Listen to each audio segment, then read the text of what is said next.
అక్క కొంచెం పక్కగా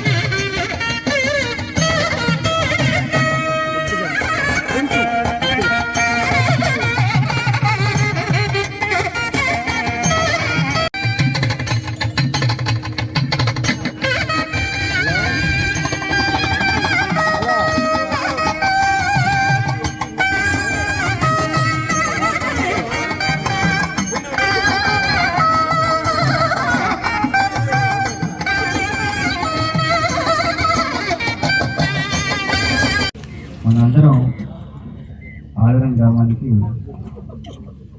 ఎలక్షన్ క్యాంపెయిన్ చేసినప్పుడు స్వాతంత్రం వచ్చి 75 సంవత్సరాలు పైబడినా కూడా ఇంకా కూడా తాగునీటికి అలాగే కరెంటుకి తాగునీటికి తీవ్ర ఇబ్బంది పడుతుంది. అందున ఆదరణ అయితే ఇంకా దారుణమైనటువంటి పరిస్థితి ఎదుర్కొంది.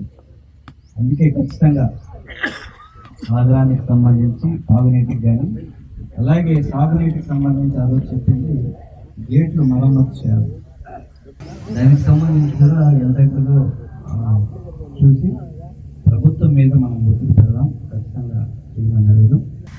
ఖచ్చితంగా కార్యకర్తలకైతే ఖచ్చితంగా అందుబాటులో ఉంటూ వైఎస్ఆర్ కాంగ్రెస్ పార్టీకి సంబంధించినటువంటి కార్యకర్తలకి అన్యాయం జరిగితే ఖచ్చితంగా వాళ్ళు కూడా రేపు న్యాయస్థానాలు ముందు చట్టం ముందు నిలబడాల్సి వస్తుంది. సో అలాంటి సమస్యలు కొనిపించుకోకుండా పారదర్శకంగా పనిచేసి వాళ్ళ డ్యూటీని చేయవలసిందిగా కోరుతున్నాం. మనోధైర్యంగా ఉంటూ ప్రజల సమస్యల మీద ఖచ్చితంగా ఉద్యమించాల్సినటువంటి అవసరం ఉంది. ఆ బాధ్యతను నెరవేరుస్తూ మనకు ఏదన్నా అక్రమంగా అన్యాయంగా మన మీద కేసులు పెట్టినా కూడా అలాగే మన ఆస్తుల్ని ధ్వంసం చేసినా కూడా మనం ఖచ్చితంగా న్యాయస్థానంలో పార్టీ తరఫు నుంచి ఫైట్ చేస్తాం. ధైర్యంగా ఉండవలసిందిగా మనం